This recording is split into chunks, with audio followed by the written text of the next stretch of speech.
The Roaring Peacock Podcast.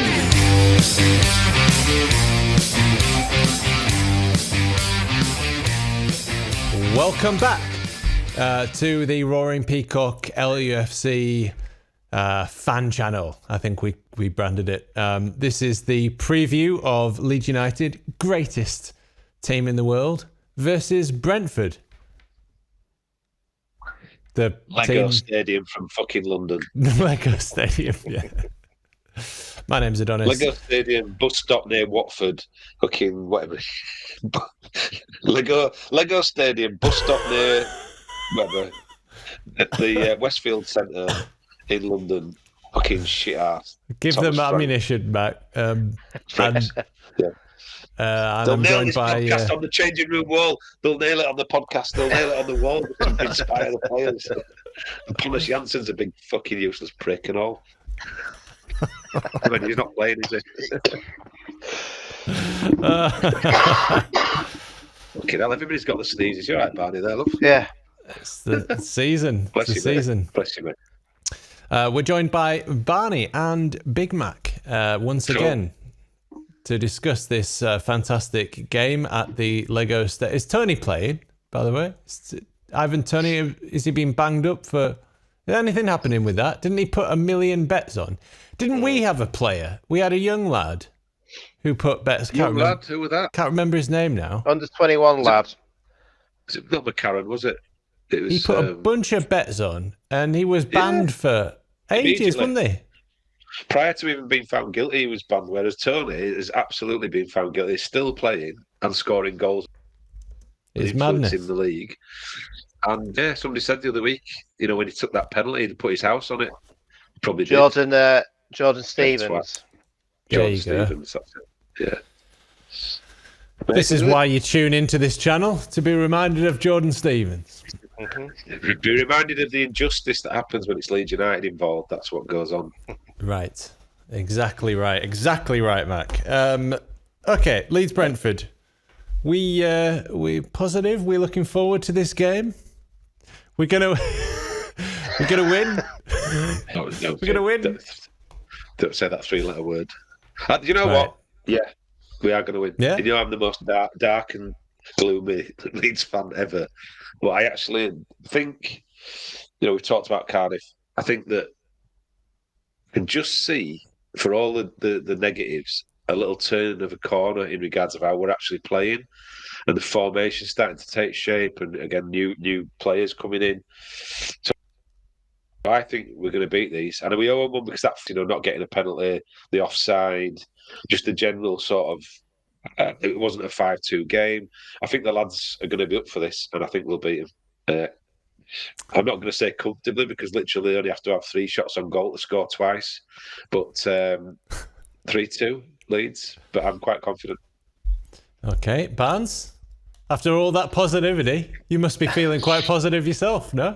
I think we'll win 2-1, but Brentford always scare me to hell because I can't stand the guy, but you've got to hand it to Thomas Frank what he's doing at Brentford and how they've managed to still be competitive in the second season, where everyone says about second seed and second syndrome, second season syndrome. So I'm really impressed with how they've managed to Monty Python. yeah. So I think hopefully it's going to be 2-1, but I think they're going to score first again. I just feel like we always seem to concede first. We'll give them a white wallacking. Yeah. It's happened a lot this season, hasn't it? That the opposition have scored the first venture into our box.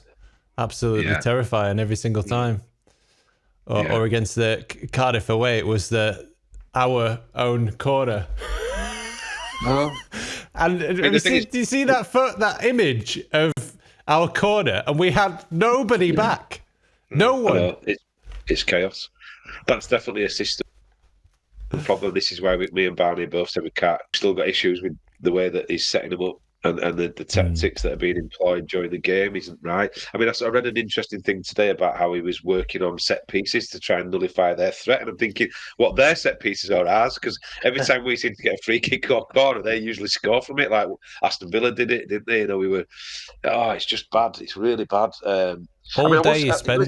All day today. It was set pieces. And I think it's not just set pieces; it's them breaking out against, 4 against 3 or whatever it happens to be, which it was the same against Villa, wasn't it? I think the thing that's slightly better now is I've seen people slagging off Greenwood. I've got to say, I think he is off the pace at times, but I've got quality on the ball. Some of his passing is fantastic. And his quality from set pieces, considering he's a younger, is better than since Pablo left. We haven't had anybody who can take a set piece. Harrison's dreadful.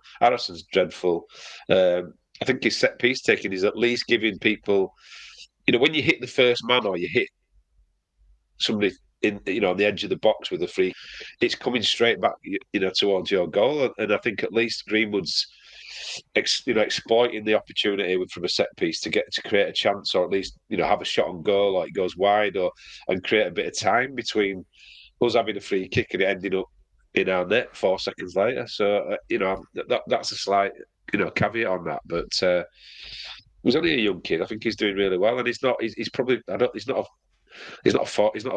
is he? He seems to be playing in a sort of really weird position at the minute, sort of midfield position. But I know what Barney's saying.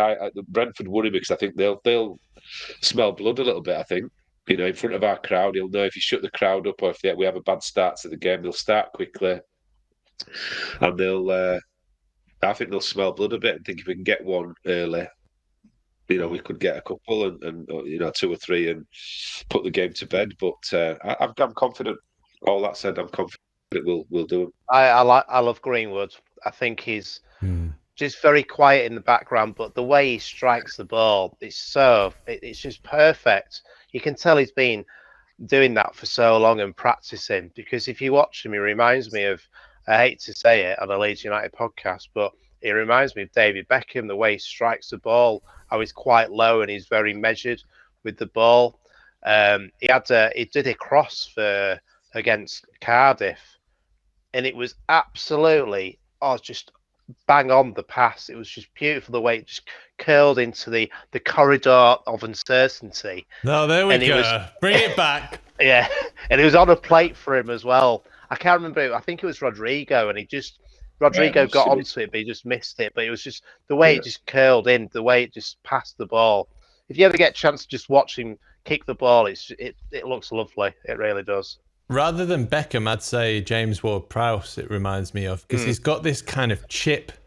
He sort of digs it out, so it kind of, especially when he's taking a corner, it drops, but it also curls. So it curls and drops, and I think that's the best thing about it. It's an art form, that.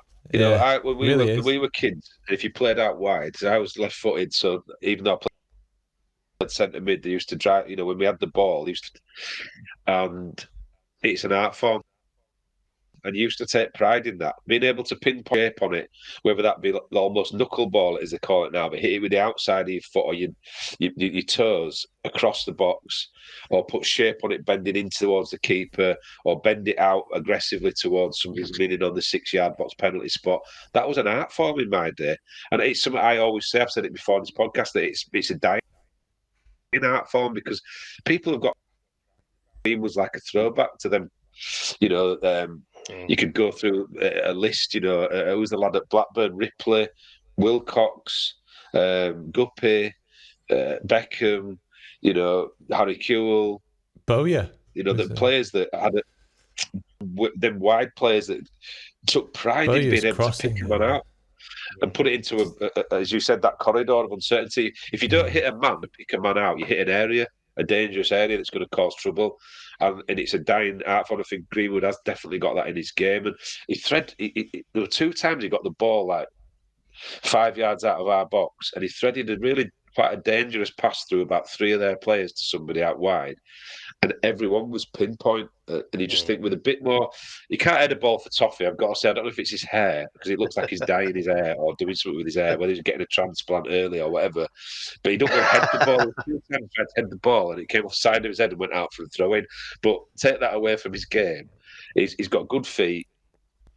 I don't know if it was him that dropped his shoulder in the centre circle and played a pass through to somebody as well, when it looked like it was going to be a 50-50 ball. He sucked him in and then just dropped his shoulder, went around, played a ball into Rodrigo.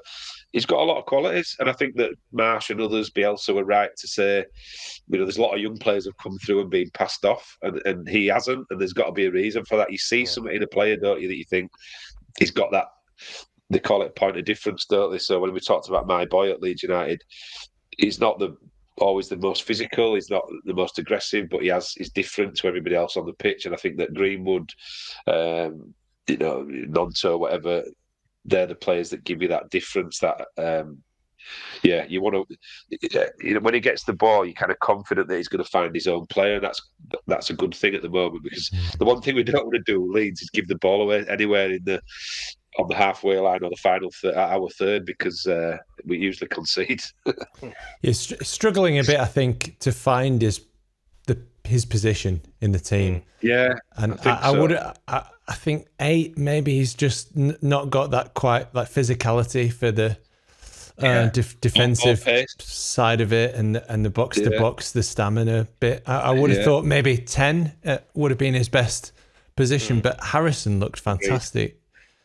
Yeah, against Cardiff, so it's difficult to know where he fits just yet, but just for his set pieces alone, that's it. It's almost worth it.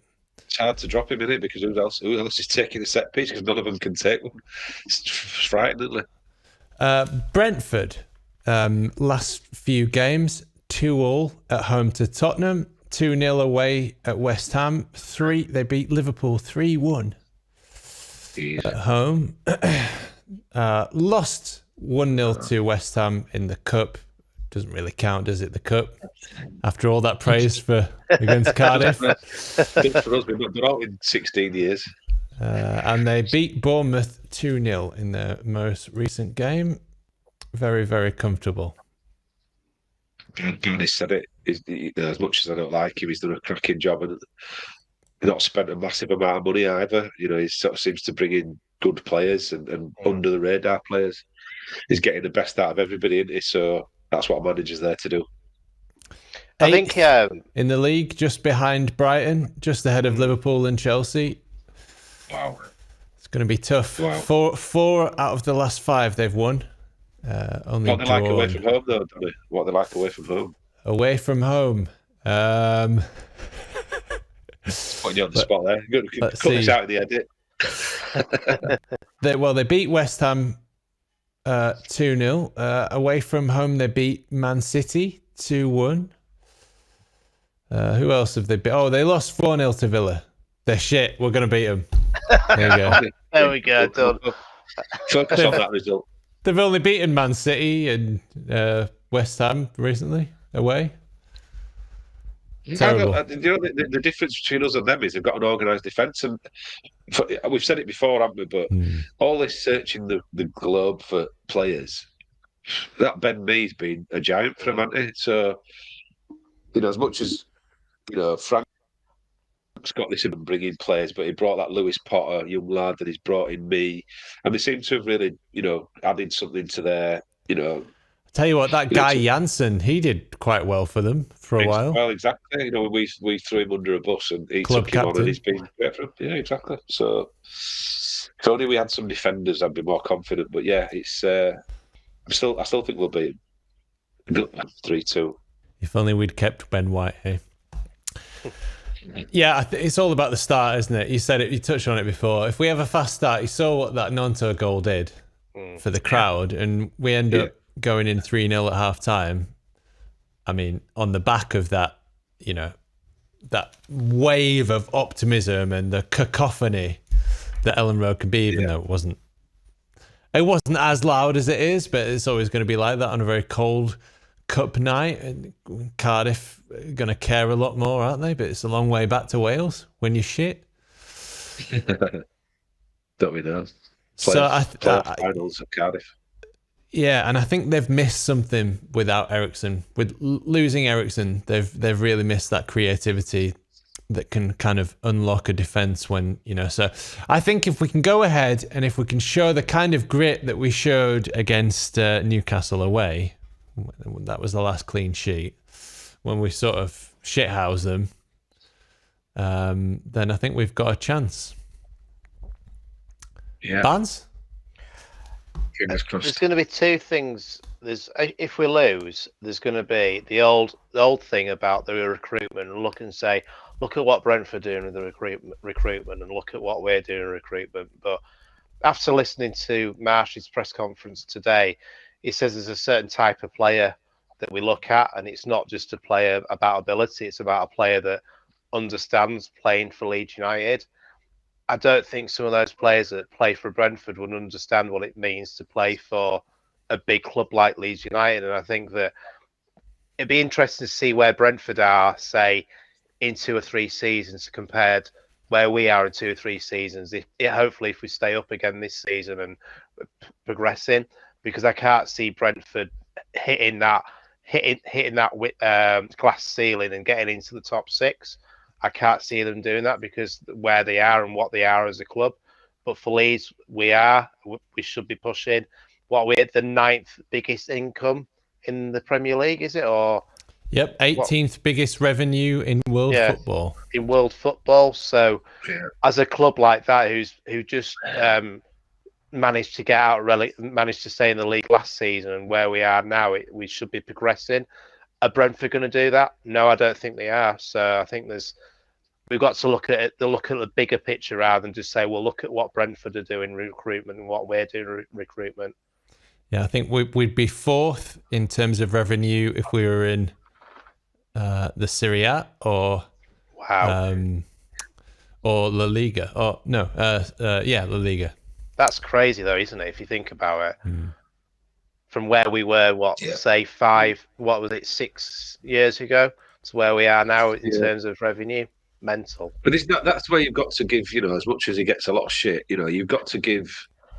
I'm not a massive Kinnear fan, but I can't have a bad word said about Radrizzani because, you've taken a club from where we were, positionally, football-wise. People say it's luck and he was lucky to land on Bielsa and Christensen was a mistake. You look at Christensen's win rate compared to other managers we've had, and it's quite favourable. So I just think that not just we've all slagged off the sending kits to LL Cool J and non-fans, but it's worked, hasn't it, in a way, because the revenue is everything. So it's shirt sales, it's how many people are in the ground, sold out on Wednesday night against Cardiff in the cup. I think you've got to give the man a lot of credit because it's not an easy job. It's a thankless job because you'll get criticism whatever you do. But as you say, to go to be the 18th. If you look at the clubs who are above us, it's kind of everybody. There's quite a lot of teams you wouldn't expect. So, what a great job. And I think the fact that we're often on here bemoaning results and the fact that we're 14th in the Premier League tells its own story, that our expectation level, like you were saying about Arteta and Arsenal, the reason he got grief was because their expectation level at Arsenal is huge. They expect to be playing the top 4 and playing in Europe every year. Our expectation level now after finishing 9th the first year. This is the disappointment: is if we'd have invested then and if we'd have got behind, whether it was Bielsa or not. I never look at teams like Brentford with any jealousy because I think when it goes wrong and they lose that infrastructure, headhunted or goes to a bigger club or he leaves or it goes, that they sink like a stone. We're bigger than that. We've got more about us, and I think that you've said it there, Barney. I say anybody, but quite a lot of players could go to Brentford and thrive. Quite a lot of players could go to Burnley and thrive. Could go to a team that gets in on Bournemouth and gets 12,000, 16,000, 18,000 fans a week. Playing in front of, everybody said it. Simon Jordan said it. Roy Keane said it. Paul Scholes says it. Playing in front of an Ellen Road crowd is a different animal, and you have to be a different kind of personality mentally and be able to do it. So it's a test of your minerals, isn't it? It's a gut check for everybody that comes and plays in front of that crowd. So and when it's going well and the crowd are behind you, it's brilliant. But it's when it's not so well, have you got that ability to those nutrients to be able to step back and be able to perform in front of 38,000 baying, vociferous, a yard away from the pitch fans. That's not for everybody, is it? It's not for everybody. No. Yeah, it was Lee Dixon, wasn't it, who was saying that Ellen Road's the loudest ground he ever played at. Yeah. And yeah, you're exactly right, Mac. It's like those whistles, you know, the kind that Rodrigo got at Brighton last year after the third or fourth misplaced pass in a row. And you can sort of feel, 20, 30,000 people getting sick of the sight of you, nervous and angry. Can you turn that around? Can you rise to it? Does that fuel you? Can you prove all of these people wrong? Or are you going to sort of shrink, hide, and look to get substituted, basically? Yeah. Okay. Well, that was the very optimistic note that we ended on the Brentford preview. So you can see how we do. What was your prediction, Mac? 3-2. Barney predicted 2-1. 3-2. 3-2. Yeah. Yeah, I'm going to say 4-3, just to say something different. Leeds win, of course. Most of our stats come from LUFC Stats or LUFC Data on Twitter. A very special thanks to Barney, Stewart, Cook, Ewan and Howard Metcalf, Josh Pearson, Laura, Leon and Rob, The Light Show and all our family and friends. So many games to play, don't care what's on your mind.